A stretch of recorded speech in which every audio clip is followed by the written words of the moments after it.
monde, bienvenue sur ma chaîne. J'espère que vous allez bien. Alors hier, je suis partie à une vente de plantes éphémères. Vous savez, c'est ce genre de vente de plantes qui se passe donc le week-end, du vendredi au dimanche en général, et un peu partout donc en France. Donc hier, moi, j'ai été invitée par le Goût des plantes.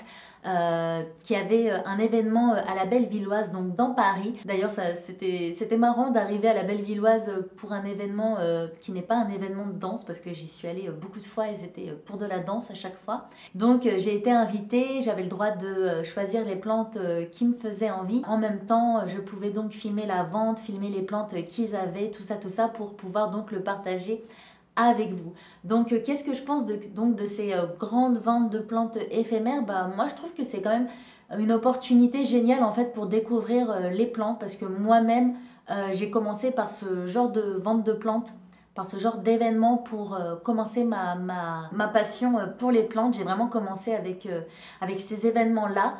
Et je trouve que c'est hyper intéressant parce que les prix sont petits et il y a un large choix. Donc moi, quand j'ai commencé, pour reparler de la petite histoire, j'y connaissais vraiment rien aux plantes. Je ne pouvais pas du tout me douter que voilà, toutes ces espèces existaient, que toutes ces formes de feuilles, toutes ces couleurs pouvaient exister. Je partais vraiment de zéro. Et c'est donc en entrant dans ces ventes de plantes que en fait, j'ai été émerveillée donc par cette multitude de variétés. Et c'est donc comme ça que j'ai commencé ma collection. Donc voilà, je trouve que c'est vraiment intéressant lorsqu'on débute, lorsqu'on s'y connaît vraiment pas, d'aller à ces événements-là. Après, bien évidemment, on peut toujours aussi aller en jardinerie. Mais quelle est la différence que je trouverais entre ces ventes éphémères de plantes et les jardineries? Tout simplement que la vente de plantes éphémères, ça rend l'événement ponctuel en fait. Je trouve que c'est ça qui est cool. Voilà, on assiste vraiment à un événement de vente de plantes. Et c'est éphémère, ça dure que le week-end et c'est tout de suite ou jamais en fait, c'est maintenant ou jamais. Et je trouve que c'est cet entrain-là qui le différencie de la jardinerie. Parce que j'estime que voilà, en termes de variété de plantes, c'est plutôt équivalent. Voilà, en plus, selon les jardineries, il peut y avoir des pépites qu'il n'y en a pas ailleurs et inversement. Et puis les prix, je trouve qu'ils sont aussi à peu près... Voilà, je vais arrêter de parler, je vais tout simplement vous montrer donc en image à quoi a ressemblé cette vente, et je vous retrouve après pour vous montrer les plantes que je me suis prise pour moi. Donc je suis arrivée vendredi matin autour de midi. Bon, c'était plus le matin, c'était midi et quart. Il y avait déjà un petit peu de monde et j'ai cru voir qu'il y avait déjà des étalages un peu vides. D'ailleurs, j'avais aperçu donc des plantes dans le panier de clients qui n'étaient plus donc dans les rayons. Notamment le philodendron verrucosum, je l'avais vu dans le panier d'une dame, et lorsque j'ai demandé où est-ce que je pouvais le trouver, ça y est, il était plus du tout disponible. Donc voilà, ça part plutôt vite, et tant mieux donc, tant mieux pour la vente. Et cette eucalyptus, mais je suis tombée amoureuse de cette plante. Vraiment, elle est trop belle. D'ailleurs, je ne saurais pas laquelle choisir entre celle qui a les tiges vertes et celle qui a les tiges rouges. Et en fait, j'étais pas véhiculée, donc j'ai pas pu la prendre. Mais franchement, c'est une plante que je prendrai dans le futur, ça j'en suis sûre. Trop mignon la Monstera deliciosa, parce que elle avait exactement cette taille-là, la mienne, quand je l'avais achetée, avec aucune feuille perforée, tout ça, et puis elle a explosé en une année. Vraiment une plante qui pousse super bien. Donc voilà, j'avais un petit peu le trac, je vous avouerai, de filmer comme ça devant tout le monde les plantes, de prendre entre guillemets un petit peu la place. Mais franchement, ça a été, et puis les personnes étaient complètement compréhensives, et figurez-vous qu'en fait, j'étais pas vraiment la seule à filmer. Il y avait aussi beaucoup de gens qui filmaient voilà, pour partager donc sur les réseaux sociaux.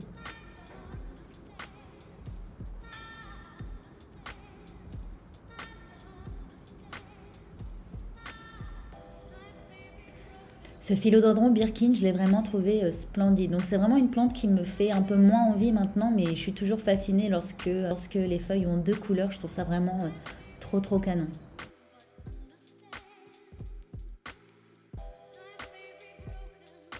Alors là, j'avais complètement hésité sur cette plante, sur la Medinilla Candy. J'ai failli la prendre vraiment, je la trouve trop canon cette plante. Mais j'avoue que ça me fait flipper un peu, parce que je la trouve très belle avec ses fleurs. Mais je suis pas sûre de réussir à la refaire fleurir. Du coup, voilà, j'ai été un peu peureuse sur ce coup-là, et j'ai préféré ne pas la prendre, même si au tout début, elle était dans mon panier. On a aussi bien évidemment tout plein de cactus. Je vous avouerai que je ne me suis pas aventurée à soulever les pots pour voir les prix, quoique le petit ici, je l'ai fait pour vous. Il y avait aussi ces jolis bégonias. J'avoue, je ne suis pas trop bégonia. Surtout ceux-là, enfin, c'est vraiment des plantes qui me font pas trop envie, mais je suis quand même subjuguée par leur feuillage qui est tout simplement canon. Alors là, ce petit olivier avec la petite bouteille d'huile d'olive, j'ai trouvé ça, franchement, le clin d'œil, je l'ai trouvé vraiment sympa. Donc voilà, on a des bonsaïs, on a des plantes d'extérieur, on a quelques agrumes, on a vraiment plein de plantes diverses, on a des succulentes, des cactus, il y en a vraiment pour tous les goûts, comme je vous disais.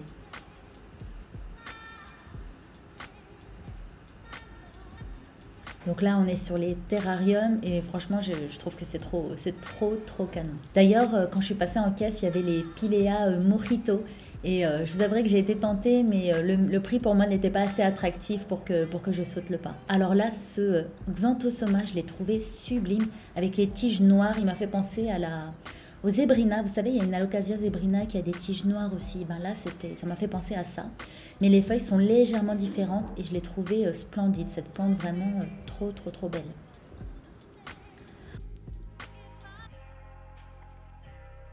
Bah là, on est dans une petite forêt d'Alocasia zebrina, maintenant qu'on en parle, et je trouvais ça trop mignon.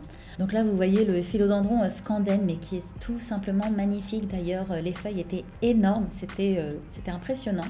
Et donc, ils l'ont fait tutorer sur le tuteur en coco.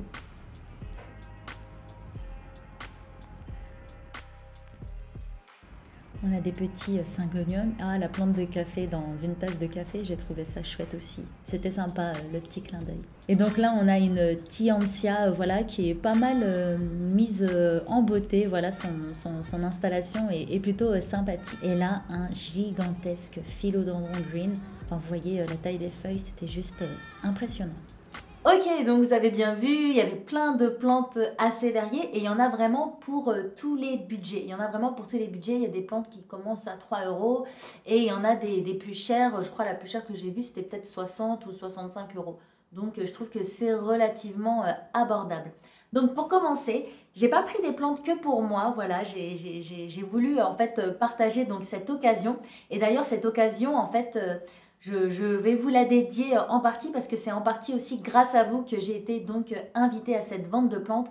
Et ben, je trouvais ça aussi du coup important de vous faire profiter de cela. D'ailleurs, ça faisait un petit moment que je me disais, allez, le printemps il arrive, ça serait bien d'organiser un concours. Et donc j'en profite d'avoir pris quelques plantes pour vous pour organiser ce concours. J'ai donc pris ces baby plantes. Donc ce sont des bébés Calathea. Donc vous avez ici le Makoyana. Je vous ai pris des Calathea plus ou moins faciles. J'ai pas fait petite chippie qui vous prend des plantes hyper difficiles. J'ai donc pris le Rosie. Je sais que celui-ci vous l'adorez. Donc voilà, j'en ai vraiment profité. Et je vous ai pris donc le Freddy. Je vous ai pris ces 3 pépites là. Je pense que je vais compléter donc le lot avec d'autres choses. Je ne sais pas encore quoi. Mais voilà, vous êtes prévenus qu'il y aura donc ces... 3 jolis petits Calathea. Alors ensuite, j'ai pris une plante pour ma mère. Je me suis dit que celle-ci, ça pouvait faire l'affaire. Donc je lui ai pris ça. Donc c'est un Senecio. Donc là, il y a écrit autre. Donc je ne saurais pas dire c'est lequel. Et il me semble que c'est des plantes qui nécessitent, entre guillemets, peu d'entretien. Voilà, ça nécessite peu d'eau. Donc j'espère que ce sera parfait pour elle. Donc voici la plante que c'est. Donc c'est bien évidemment une plante retombante, mais je vais la laisser tout enroulée autour de son cache-pot. Ah non, quoique, allez, je vais vous déballer ça parce qu'en fait je vais aller retrouver ma mère et aller lui donner donc sa jolie plante. Ok. En plus comme ça me permet aussi de vous montrer donc de moi-même de découvrir la taille de la plante et puis de vous montrer ça par la même occasion. En plus, je voudrais pas dire, mais je pense que c'est bien que ce soit moi donc qui la déroule parce que pour éviter les casses. Ok, bon, bah franchement, elle est trop mignonne. Je suis trop contente d'avoir pris celle-ci. Elle est voilà, elle est hyper originale, elle est graphique. Puis en plus dans son pot couleur comme ça terracotta, je trouve ça super beau. Donc voici le beau Senecio. Alors ensuite, j'ai pris des plantes. Ouais, elles vont vous paraître sûrement étranges, mais je les ai trouvées trop mignonnes. Je les ai vraiment trouvées trop mignonnes. Et du coup, j'ai pensé à les mettre donc sur mon rebord de baie vitrée.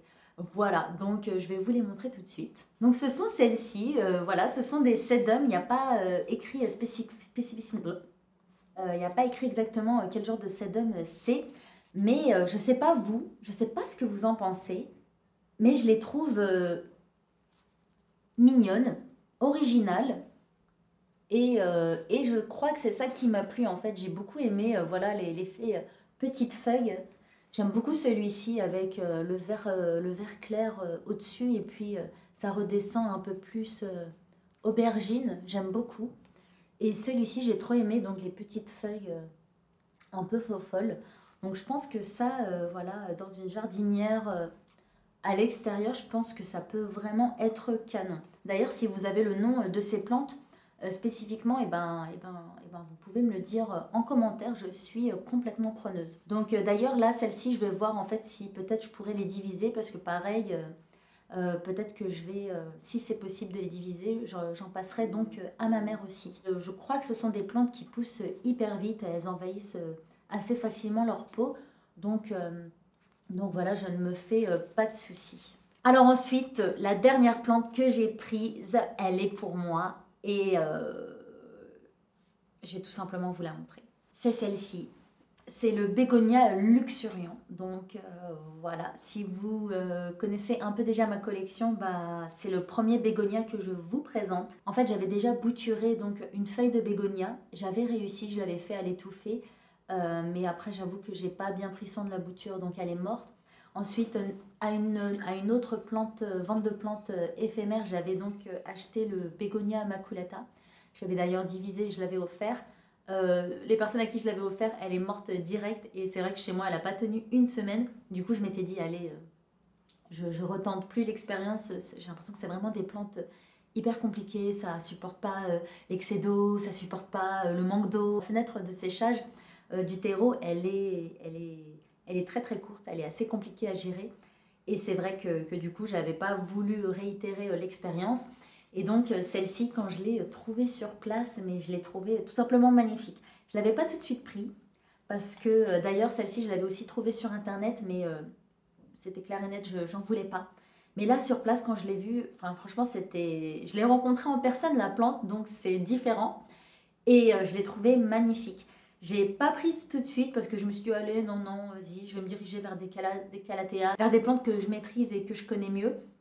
Mais en fait, je me suis dit, c'est dommage, en fait, j'ai l'occasion d'avoir des plantes sans les payer pourquoi pas, en fait, essayer une plante qui me fait vraiment envie et que j'aurais, entre guillemets, pas le courage d'acheter moi-même. Du coup, voilà, j'ai sauté donc sur l'occasion. Donc, voici la bête. Je pense que vous en conviendrez, elle est tout simplement magnifique. En fait, ce que j'adore, c'est l'effet palmier. En fait, je trouve que c'est trop canon. J'aime aussi beaucoup donc le rougeâtre des tiges et du dessous des feuilles qui ressort en fait malgré tout, malgré que les feuilles soient vertes. Je trouve que ça ressort plutôt pas mal et je suis vraiment trop fan. Je suis vraiment trop fan de cette plante. Je la trouve, non mais elle est splendide. Enfin, elle est tout simplement magnifique. Du coup, je suis partie demander conseil à Chef Langoustin. Comme vous savez, c'est le roi des bégonias. Et donc voilà, il m'a donné des conseils. Donc une fois que tu lui as trouvé un bon emplacement, eh ben, ne la change pas de place parce qu'elle ne supporte pas trop ça. Pendant les rempotages, pareil, il ne faut pas en fait embêter trop les racines parce qu'elle n'aime pas ça. Elle était déjà dans son pot en terre cuite avec la soucoupe, c'est vendu avec. Donc j'ai pas besoin de la rempoter. Je vais d'ailleurs pas du tout y toucher avant un an. Pareil, voilà, il m'a confirmé que faut pas laisser sécher trop longtemps. Ah non, non, non. Qu'est-ce qu'il m'a dit? Il m'a dit, elle n'a pas besoin d'énormément d'eau. D'ailleurs, quand elle aura soif, elle va te le montrer. Je pense que quand elle aura soif, elle va baisser toutes ces têtes-là. Et j'aurai plus qu'à l'arroser. Et ma foi, voilà, toujours pareil. Ça n'aime pas non plus les courants d'air, les changements de température trop brusques. Enfin, voilà quoi. Des choses assez classiques donc au niveau des plantes tropicales. Voilà, je pense que j'ai les éléments, les informations nécessaires pour que je puisse la maintenir en vie un peu plus longtemps qu'une semaine. Franchement, j'espère parce que je l'aime vraiment beaucoup. Voilà, c'était tout pour aujourd'hui. J'espère que cette visite de la vente de plantes éphémères, le goût des plantes, vous aura plu. Moi, j'ai été ravie donc d'avoir été invitée. C'était la première fois que j'étais invitée à un événement, donc voilà. C'est toujours un peu intimidant, on a l'impression bah, on n'est pas forcément à notre place. Mais bon, voilà, ça fait une fois qu'on passe, qu'on enlève cette idée de la tête, voilà, ça fait énormément plaisir. En plus, voilà, repartir avec des plantes qu'on nous offre, bah, quoi de plus réjouissant. J'espère que cette vidéo vous a plu. Si c'est le cas, n'hésitez pas à commenter, à aimer et à vous abonner donc à ma chaîne. Vous savez que bah, ça aide toujours ma chaîne. Et sur ce, eh bien, je vous laisse et on se retrouve dans une prochaine vidéo. Allez, ciao!